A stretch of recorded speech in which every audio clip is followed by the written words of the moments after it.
uden at det blev opdaget. Det er selvfølgelig frygtelig lang tid, når man bliver mishandlet, men bo på så lille plads og så tæt, som man gør her, det er konfliktskabende, og det er jo ikke mennesker, der bor her, som har valgt det selv. Her er historien om vold bag tremmer.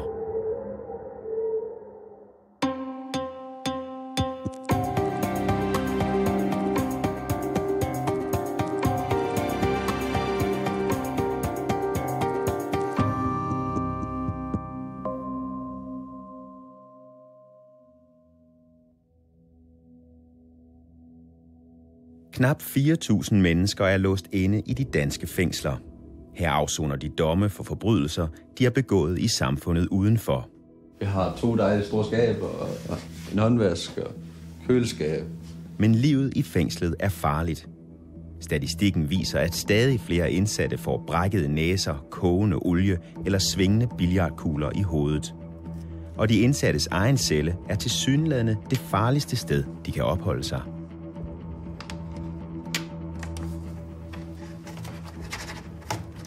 En af dem, der nær blev slået ihjel af en medindsat, er Jonas.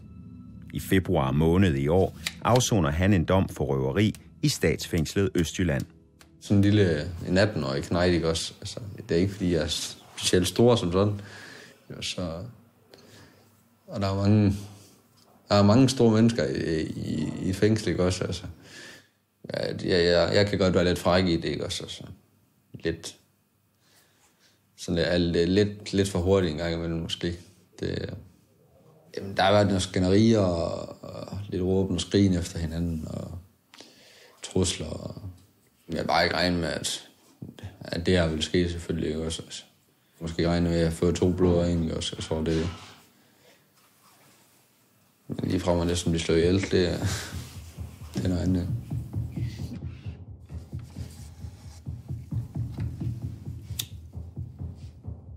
Jonas bliver overfaldet af en anden indsat en fredag eftermiddag, hvor han ligger på sengen i sin celle og ser tv.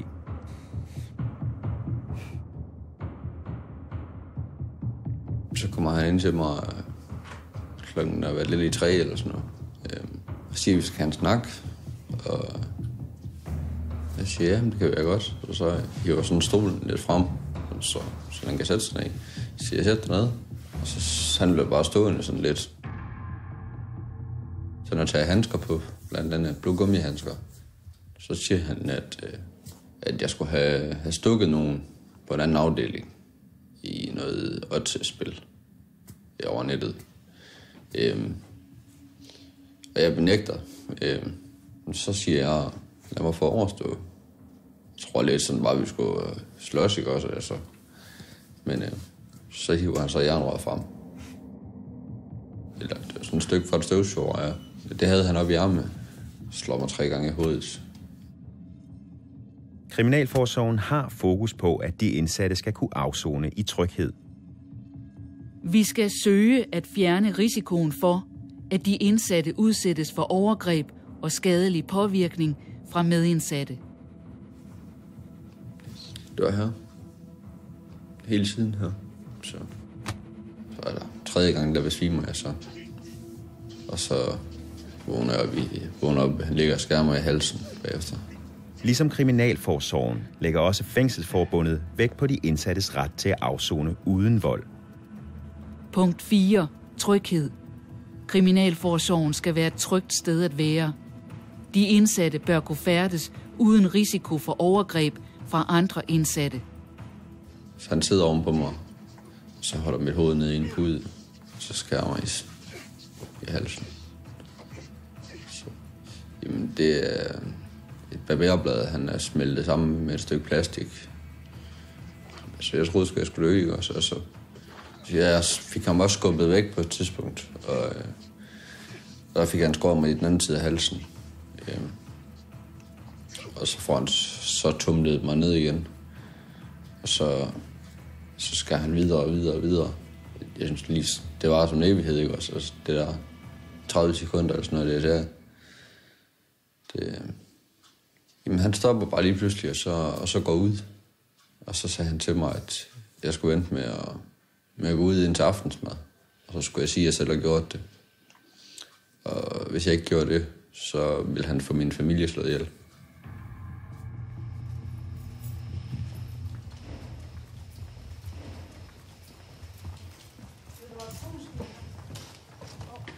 "18-årige Jonas er langt fra den eneste indsatte, der har været udsat for vold fra sine medindsatte. De sidste 8 år er volden mellem de indsatte i danske fængsler mere end fordoblet. Fra 123 tilfælde i 2006 til 277 tilfælde i 2014. Og det er blot de tilfælde, som Kriminalforsorgen har registreret. Dertil kommer den vold, som hverken bliver set, hørt eller talt om.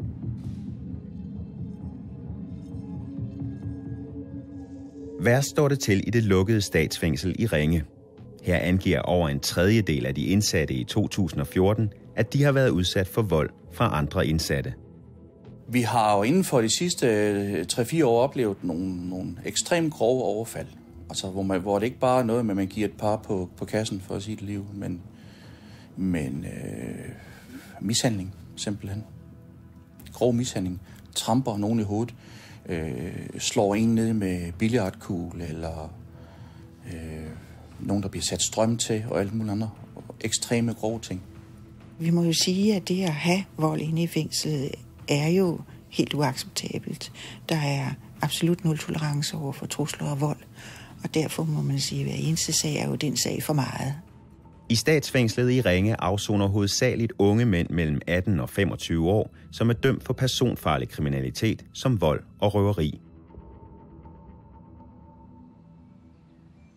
I april 2012 kommer en ny ung mand til Ringe for at afsone. Efter få dage i fængslet bliver han udsat for sit livs mareridt. 4 medindsatte mishandler ham gennem en hel time, uden personalet opdager det.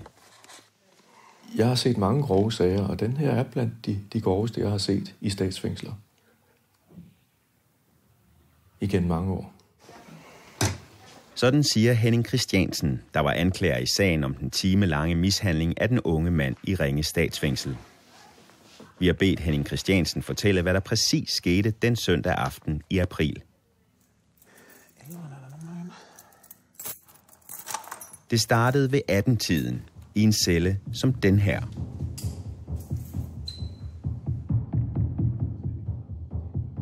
To medindsatte beder den unge mand komme ind i cellen. Og han har godt nok fornemmelsen af, at der er noget galt, men han gør det, han bliver bedt om. Fordi umiddelbart kan han jo ikke vide, hvad der vil ske. Han bliver bedt om at sætte sig på en stol. Og så er der en, der tager sin livrem af. Der er en, der tager en snor fra en morgenkåbe af. Og så bliver han bundet til stolen.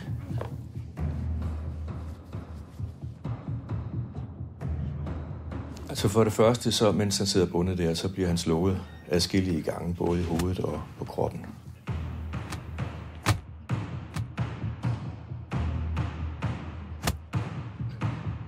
Han får trukket trøjen op over hovedet, så han ikke kan se, hvem det er, der slår ham. Og efter en tid er det ikke bare 2 andre, der er til stede i cellen, så er de 4 om ham, hvor han bliver overdænget med slag. Sådan starter den timelange mishandling af den unge indsatte i Ringe statsfængsel. Det skal blive meget værre, som timen går. Men hvordan ser der ud på en afdeling, hvor sådan et overfald kan finde sted? DR-dokumentar har fået lov at filme på en af afdelingerne i Ringe statsfængsel.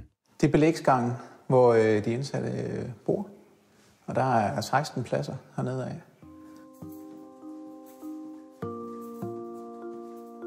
Vi er der midt på dagen, mens afdelingen er tom, fordi de indsatte er på arbejde eller i skole. I ser, hvem der bor her. Han er i skole, og han har bare valgt at lade den stå åben. Det kan være, fordi at han er i madgruppe med gangmanden måske, og så kan han få adgang til hans køleskab. Fordi de simpelthen køber fælles ind, og hvis han så skal lave noget aftensmad eller et eller andet, før de andre kommer hjem, jamen, så har han adgang ind til køleskabet.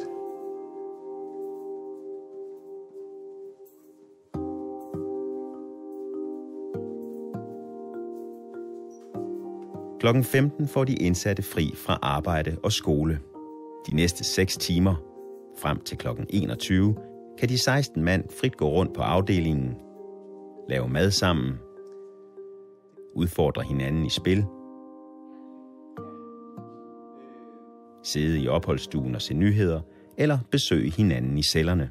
Hvis vi bestemmer, at døren skal være låst, så er den øverste, der er låst. Ellers så har de selv en nøgle, og er selv ansvarlige for at de ting, de har inde på stuen, og hvem der kommer ind. Fængselsfunktionærernes tillidsmand Sten Østerberg har været ansat i Ringe Statsfængsel i mange år, og kender derfor de indsattes færden særdeles godt. Hvor er det farligste sted for en indsat at befinde sig på sådan en afdeling?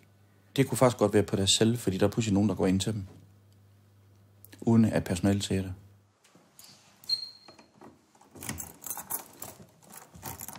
Der kan i princippet være rigtig mange på en stue. Det er jo klart, at det er noget, personalet er meget opmærksom på. Om der er stor trafik inde på en stue, og samles der ret mange inde på en stue, jamen, så vil de typisk gå ned og kigge på, om der foregår et eller andet, som ikke skal foregå.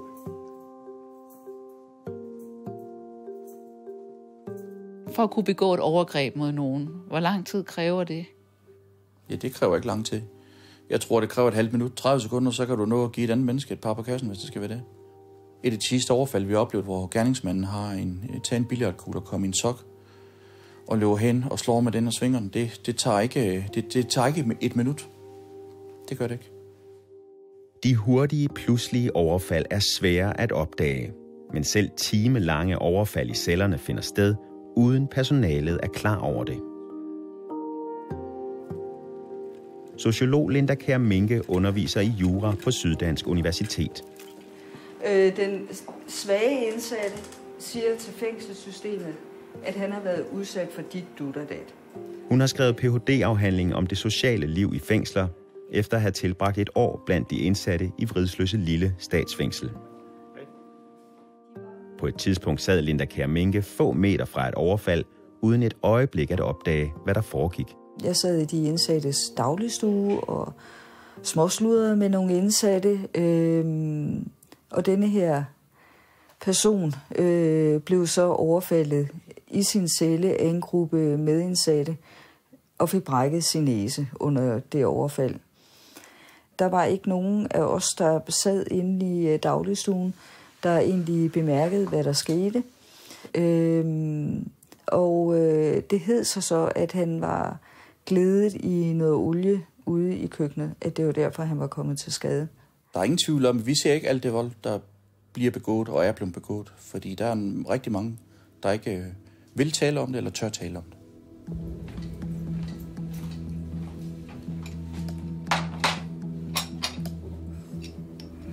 Den skulle så have været svejst fast her, ikke også? Så kunne man godt forestille sig, at den kunne godt stikke, og den var egentlig meningen, den skulle kunne gemmes ind i her. Den uhindrede vold skaber angst og utryghed blandt de indsatte, så mange af dem tager deres forholdsregler. De er konfiskeret på vej ned fra vores arbejdspladser og op på fængslet. Der bliver de indsatte visiteret hver dag i detektorkamp, metaldetektor. Jeg tror ikke altid intentionen er at slå nogen ihjel. Det tror jeg faktisk ikke, nogen har intention om. Jeg tror, intentionen er måske at statuere, beskytte sig selv eller afskrække. Det tænker jeg. Mange hjemmelavede stikvåben bliver konfiskeret. Men rundt om på afdelingerne, for eksempel i køkkenet, er der meget andet, der kan bruges som våben. Alt fra barberblade, tandbørster, man kan jo koge vand, man kan koge olie. Der er rigtig mange eksempler på, at kreativiteten jo desværre ikke har nogen ende i det her. Tidligere var der billiardbord på mange afdelinger, men efter indsatte flere gange har overfaldet hinanden med billiardkugler i en sok, er de fleste borde fjernet. Det giver bare ikke nødvendigvis færre overfald, siger fængselsinspektør Bodil Philip. Så er det noget andet, der kommer i sokken. Det kan være en frossen mælk, det kan være en kuglepind, man bruger til at stikke med, det kan være hvad som helst. Vi kan ikke fjerne os ud af den her problemstilling.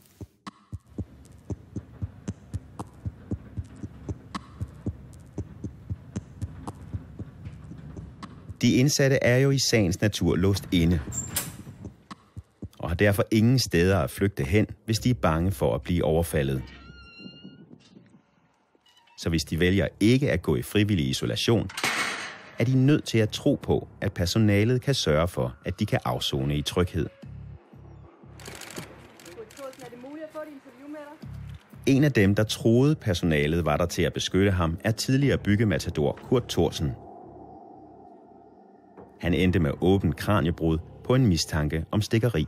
Når først man er stemplet som stikker, og jeg har ikke stukket nogen, men når man er stemplet som stikker i fængselssystemet, så er du dødsmærket. Jeg føler mig som jaget vildt. I 2003 afsoner Kurt Thorsen en dom for bedrageri og dokumentfalsk i Sønder Omme Statsfængsel. På et tidspunkt går der rygter i fængslet om, at Kurt Thorsen har stukket en medindsat. Jeg føler mig meget presset, og jeg føler en meget, meget fjendtlig holdning fra hvide kredse af de indsatte. Selv fra folk, jeg ikke havde regnet med. Men sådan er det jo i fængslerne. Altså, det er jo en krudttønde. For hvis der er noget, hvor nogen falder over en og siger, ham der, det er et dumt svin, og han har gjort sådan og sådan, så er der straks nogen, der siger, jeg tror også, han har gjort sådan og sådan. Og bum, bum, bum. Altså, det bygger sig op som sådan en pyramide, ligesom at man futter noget benzin af. Stemningen omkring Kurt Thorsen bliver stadig dårligere. Men på trods af, at fængselsledelsen ved, at Kurt Thorsen er i fare for at blive overfaldet, lykkes det alligevel næsten 2 medindsatte at slå ham ihjel. Jeg sidder inde på min celle og taler i telefon. Og ind af døren kommer 2 unge mænd fra min afdeling, som jeg tidligere om morgenen havde haft en diskussion med om stikkeri, hvor jeg har sagt til dem, at jeg ikke stukket nogen. Og det var sådan gå i sig selv igen. De kommer ind og lukker døren og låser bagefter, så siger jeg, hvad kunne jeg hjælpe jer med? Men de siger så, vi er kommet for at slå dig ihjel, for vi vil ikke have stikkere på den her afdeling. Og så siger jeg så, nå, siger jeg så. Og inden jeg ligesom får, skal man sige, reflekteret yderligere over det, så får jeg et slag i hovedet af den ene, en lille marokkaner, der slår mig i hovedet med en hammer. Han har simpelthen en lægtehammer i hånden, som han baller mig en ordentlig på hovedet med, så det hele, det lyder simpelthen som et kæmpe brag inde i hovedet af en. Og holde det op. Og, altså, man tror jo næsten ikke, altså man kan jo ikke forstå det, at det virkelig, altså slår han mig virkelig i hovedet med en hammer, ikke sandt? Og den anden, han opdager jeg så, han har en pose med en brusten i. Han rammer mig der første gang, jeg husker, jeg så blodet sprøjtet over på min bogreol. Jeg tænkte, hold da helt op, det er jo altså alvor det her. Jeg tænkte, nu dør du, knamen. Gamle, yes, det var så det. Ja, ikke?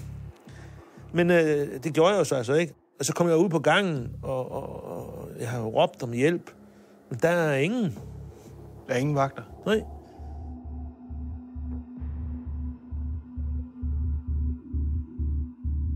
Da Kurt Thorsen med åbent kraniebrud vakler ud fra sin celle, er der altså ingen fængselsvagter i sigte. Ingen har tilsyneladende opdaget, at han er blevet overfaldet. Da 18-årige Jonas ligger blødende efter at være blevet skåret i halsen med et barberblad, er det også kun et tilfælde, der gør, at han bliver fundet. En af vagterne, han kom heldigvis ned for at skulle låse op til vaskerummet. Og det er lige over for min dør, og han har lavet min dør stå åben. Og så han jo så ind til mig, og så han jo godt se, der var blod overalt, og ja, der var helt galt. Det var rent heldigt, at vagten han skulle derned og løse op, ikke også? Altså. Men hvis nu ikke han havde skulle ind i vaskerummet, hvor lang tid tror du så, der kunne have gået, inden der var kommet en vagt? Så er der ikke kommet nogen fra til aftensmad. Jamen, ja, det gør for 3 timer imellem. Det gør der. Der bliver jo ikke holdt øje med, altså decideret sådan. Det gør der ikke. Uden for cellen får Kurt Thorsen kontakt til en fængselsvagt og bliver bragt på sygehuset. Herefter er han sygemeldt i 9 måneder med psykiske eftervirkninger, før han genoptager sin afsoning i et andet fængsel. Hvor meget er fængselsfunktionærerne til stede i afdelingerne, så de har mulighed for at se eventuelle... Der er store perioder i fængsel, i dagen i fængsel, hvor vagterne ikke er til stede på afdelingen. Selvfølgelig er der også store perioder, hvor de fleste af de indsatte er på arbejde eller i skole, men de kommer jo også ind og ud af afdelingerne. Og jeg har aldrig kunne forstå, hvorfor at vagterne ikke skal være på fængselsafdelingerne hele dagen. Så indsatte kan godt være, så at sige, alene i 3-4 timer, uden at der kommer vagter? Timevis. Oplevelsen af, at der kan gå timer imellem, at fængselspersonalet kigger ind på cellerne, bekræftes af fængselsfunktionærernes tillidsmand i Ringe Statsfængsel, Sten Østerberg. Man går ikke at tilse dem timevis. Det gør man ikke med indsatte. Altså, du åbner, når du har en afdeling deroppe, så bliver der låst op til dem om morgenen. Og hvis det er en weekend, så kan de sove længe, hvis de vil det. Og så har man tilset dem om morgenen, og så kan man sige som udgangspunkt, så passer de sig selv. Så ser man ifølge løbet af dagen, om man ser noget til dem. Men det er ikke sådan, man går og låser og lukker op for dørene og kigger ind til dem per time. Det gør man ikke. Der er ikke sådan en rutine med, at man går ind og... Nej, det gør man ikke. Ikke på en almindelig afdeling. Burde man gøre det? Det ved jeg ikke, om man burde. Jeg er ikke sikker på, at det kunne forhindre det alligevel. Fordi som jeg sagde før, så har vi jo set, at nogle af de her overfald, de kan tage 2 minutter. Og du kan sagtens lemlæste en mand på 2 minutter. Da jeg havde gået ude i fængslet i mere end 1 år, så spurgte jeg, om jeg kunne få en udskrift over, hvor meget vold der egentlig var blevet registreret mellem de indsatte i løbet af det år. Og hvor de officielle registreringer viste, at der var forekommet 4 tilfælde. Og jeg stod simpelthen med åben mund, da jeg så det tal der. Fordi de der 4 tilfælde, det afspejlede slet ikke virkeligheden. Og så gjorde jeg faktisk det, at jeg spurgte nogle indsatte om, hvad de sådan tænkte, at det var sådan de officielle registreringer, hvor de så sagde, at altså, det viser jo, at vores system virker. Altså man stikker ikke hinanden, og man sladrer ikke om, at man har været udsat for vold.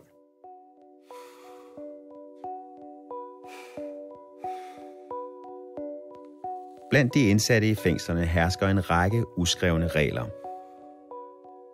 Og det kan få voldsomme konsekvenser, hvis de indsatte blot får mistanke om, at nogle blandt dem overtræder de regler. En af de uskrevne regler, det er, at man ikke sladrer. Man stikker ikke. Og det vil sige, det er svært for os som personale altid at finde den reelle årsag til, hvis vi opdager, at der er en indsat, der har været udsat for vold. Fordi det er svært at få nogen til at fortælle om det. I perioder er der for eksempel nogen, der siger, at man ikke taler med personalet. Og andre indsatte, der taler med personalet, kommer i forhør hos deres medindsatte, hvad de har talt om. Det er overhovedet ikke en måde at diskutere på, altså. Men sådan foregår det herinde, altså. Der er en eller anden magtbalance der. Og hvordan finder man ud af det? Man prøver sig lidt ad, altså.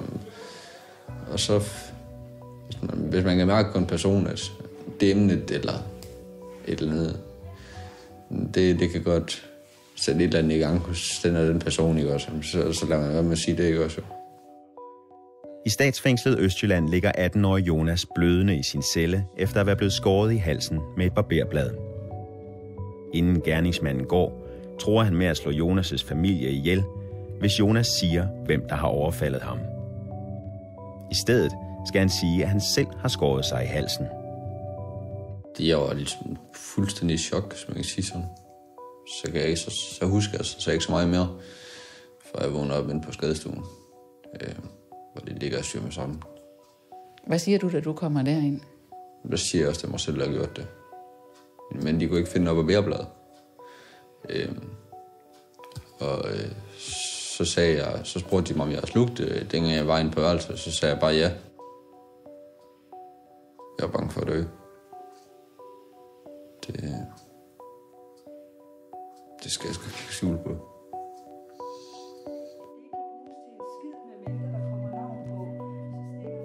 Altså i de tilfælde, hvor der for eksempel er mistanke om, at der er en person, der har sladret om andre medindsatte, kan vedkommende enten risikere at få på munden, eller også så må vedkommende gå i frivillig isolation. Jeg vidste godt, der var noget under optræk også. Men så gik jeg frivillig ISO i 1,5 dage, så tænkte jeg, det gider jeg fandme heller ikke at sidde i ISO. Det er sgu ikke den bedste mad, man får, og man skal bare sidde på sit værelse 24/7 også. Men så gik jeg så ud i fællesskab igen, og så var det sket. Og der var faktisk en indsat, der beskrev fængselsopholdet, fængselsforholdene for mig på en sådan måde, at han sammenlignede det med en forhindringsbane. Han sagde, at du skal godt nok være påpasselig med, hvor du kravler nedenunder, hvor du springer over, og hvad det er, du skal gå udenom.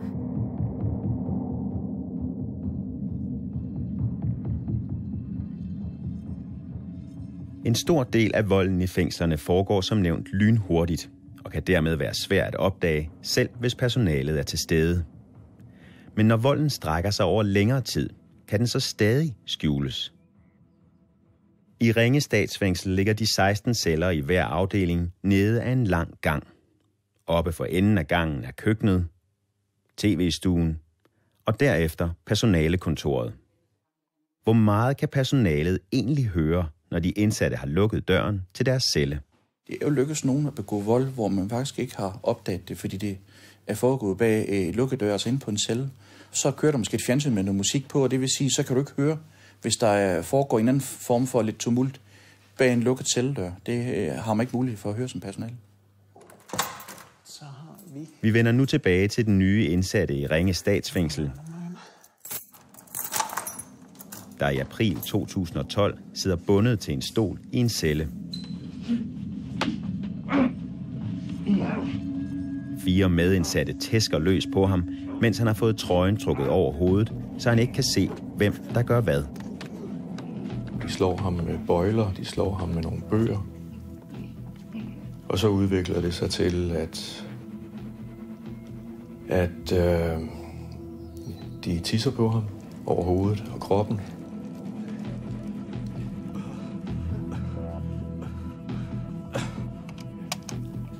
Så bruger de en ledning til at give ham nogle elektriske stød.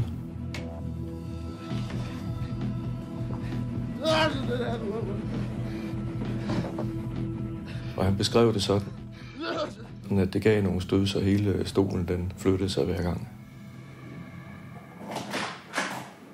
Samtidig med, at den her grove mishandling sker bag en lukket celledør, sidder der en fængselsbetjent i kontoret bag glasruden for enden af gangen. De skulle have været 2 på vagt, men kollegaen er blevet syg, så fængselsbetjenten er alene. Hun opdager intet.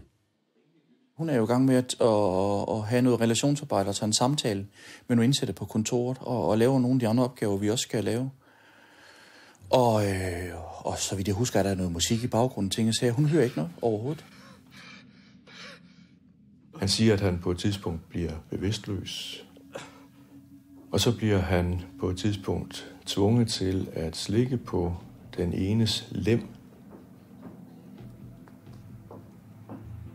Og det må han så finde sig i, fordi de andre slår på ham imens. Så han gør, som han får besked på.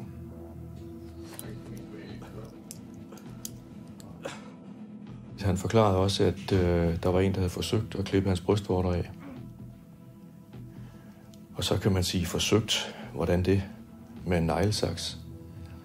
Ja, pågældende var faktisk begyndt at sidde og klippe i brystvorterne. Men det lykkedes ham at få det afværget, selvom han var bundet, ved at vride sig og få albuerne op.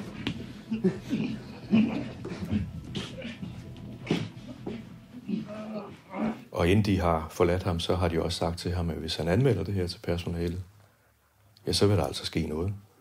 De tror med at slå ham ihjel. Og de siger også, at hvis han vælger at gå i frivillig isolation, så vil de slå ham ihjel. Og det forstår jeg egentlig sådan, at hvis han sådan forsvinder for dem, hvis de ikke længere har krammet på ham, jamen så vil de hævne sig på anden måde.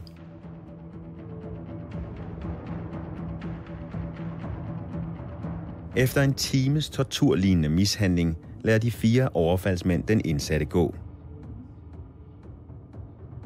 Inde på sin egen celle trykker han på overfaldsalarmen. Først da får han kontakt til den vagthavende fængselsbetjent. Og hun tilkalder hjælp fra øvrige personale. Der er jo andre til stede på statsfængslet, selvom det ikke er på den afdeling. Han besvimer eller mister bevidstheden på vej til sygehuset, siger han. Og i de kommende nætter, der kan han ikke sove, og han har mareridt. Og så beslutter han sig for at betro sig til en fængselsfunktionær.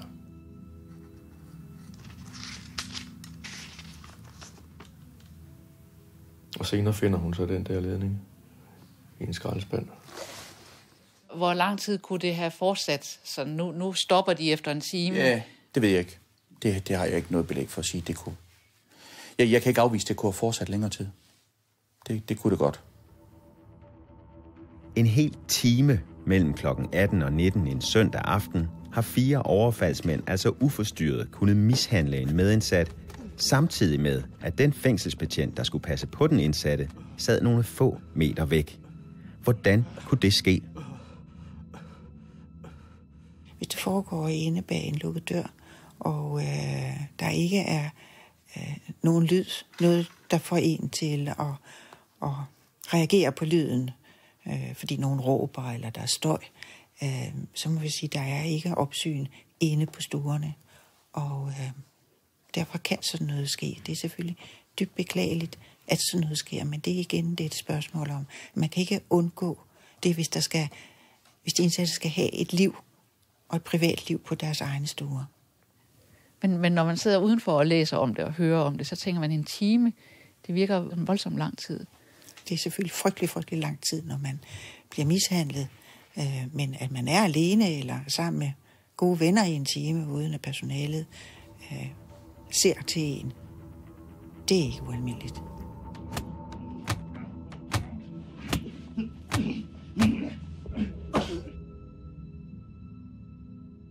Den dag, hvor den her episode sker, der er der så 1 person på vagt. Hvis der nu havde været 2, hvis der havde været 4 på vagt, så var der måske blevet kigget lidt mere ned til nogen. Det tror jeg ikke, der var, at det havde gjort den store forskel, hvor mange der havde været på vagt. Der var ikke mistanke om, at der var noget på færde på nogen måde. Der var ikke støj på nogen måde. Så det tror jeg faktisk ikke havde gjort nogen forskel. Hvor mange skulle der på vagt for, at man kunne undgå, at sådan en situation den sker? Jeg tror ikke, det er personalet, der er løsningen. Det er personalets uddannelse, det er, hvor dygtige vi er til at observere problemstillingen. Det er det, der er afgørende. Det er ikke antallet. Men i den pågældende situation, hvad skulle den ansatte have gjort anderledes der? Jeg har ikke noget forslag til det. Det var en dygtig medarbejder, som gjorde, hvad hun skulle. Når der er 1 på vagt på sådan en afdeling med 16 indsatte, kan man så som indsat føle sig tryg, når der kun er 1 på vagt til at ligesom at holde øje med, at alt er okay? Jeg kan ligesom ikke gå ind i spørgsmålet omkring antal. Det er ikke antallet, der for mig er det vigtige. Jeg så gerne, at vores personale blev endnu mere uddannet i at opfange signaler omkring, hvad der kommer til at ske. At opfange, hvem det er, som er de konfliktskabende. Det tror jeg aldrig, man kan blive dygtig nok til. Jeg synes ikke, vi har de muligheder, som vi måske burde have. Jeg kan se over en årrække, at vi er reduceret. Bare vores betjentgruppe er reduceret med 17 mand på 5 år. Fra 99 betjente til vi er 82 i dag. Uniformeret. Og vi skal sådan set stadigvæk nå det samme. 4 indsatte fra Ringe Statsfængsel blev i dag idømt fængselsstraffe for et groft overfald på en 20-årig medfange. I dag er der faldet dom i sagen om 4 indsatte, der torturerede en medfange i Ringe Statsfængsel tilbage i april. De 4 blev idømt fra 5 måneder og op til 2 års fængsel.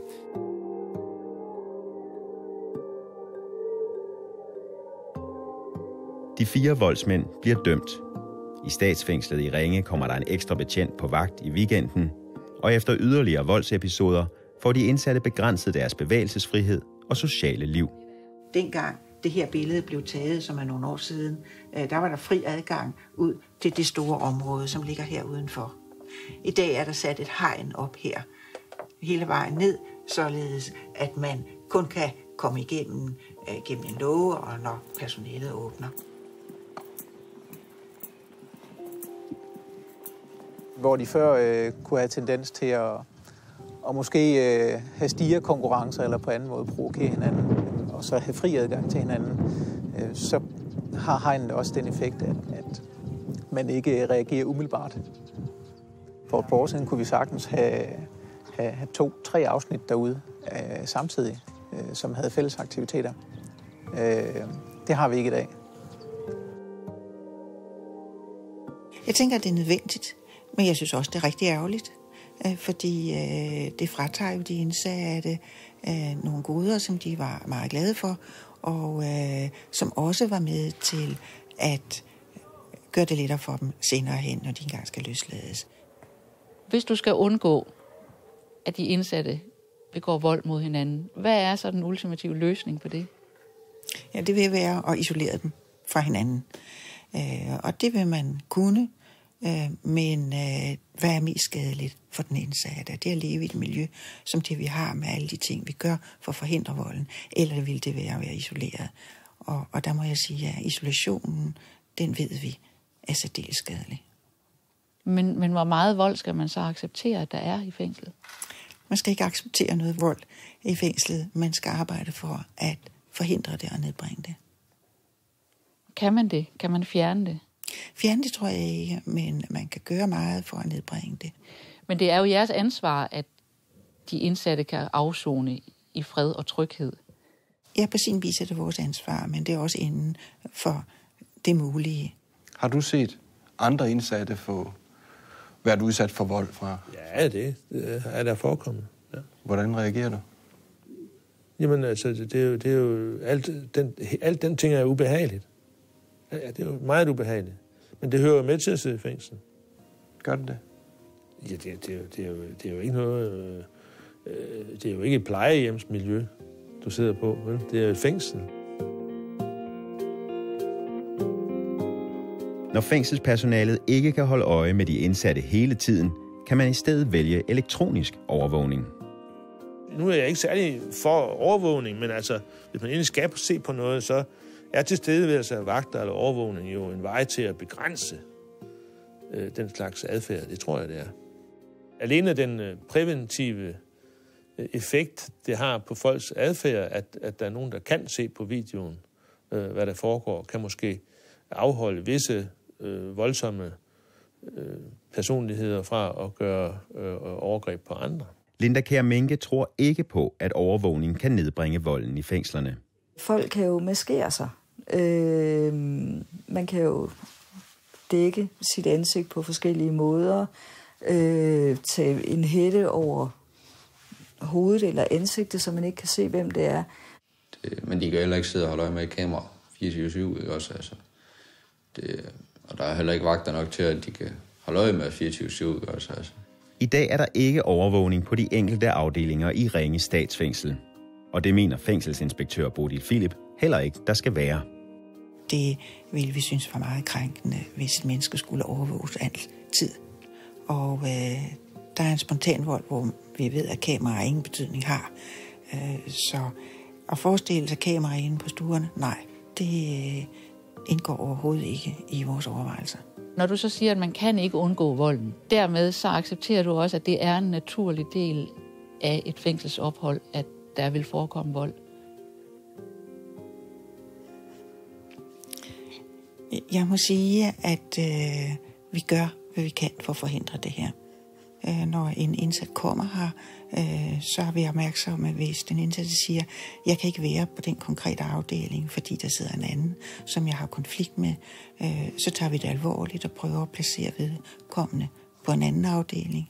Vi arbejder med konflikthåndtering her i fængslet, og der træner man jo i at se, hvornår er en konflikt ved at trappes op, og hvad gør man for at få den bragt ned igen.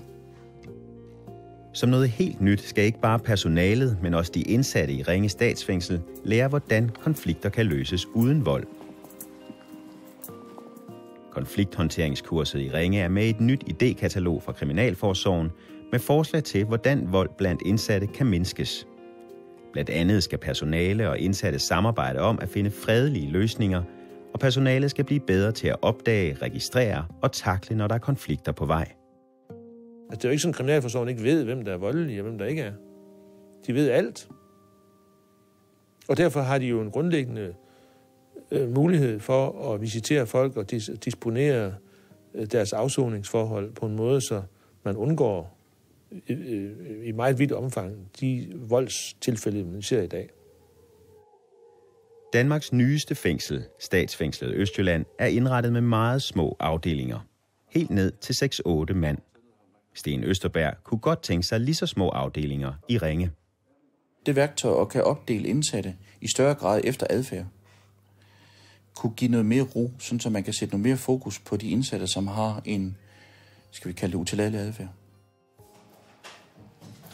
Det der overfald, har det ændret dig? Ja, helt sikkert, helt sikkert. Jeg blev lidt mere angst, altså det over for folk, og så jeg kan ikke sove om natten. Jeg har uro i kroppen hele tiden, og ja, hver gang døren bliver låst klokken 9, så kører tankerne bare. Og det er jo, når jeg er alene, det er værst, ikke også? Altså, det jeg ser de der billeder med, hvor han sidder oven på mig, ikke også? Altså, det kører bare igen og igen og igen.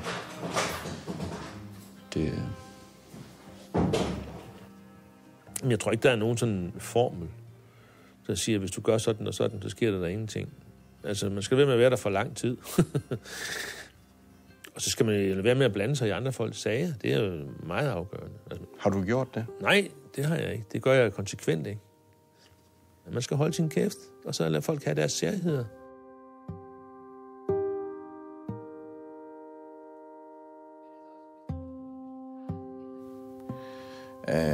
De skal flyde med strømmen, som man nogle gange vil sige. Og så skal de huske at låse deres dør. Deres celledør.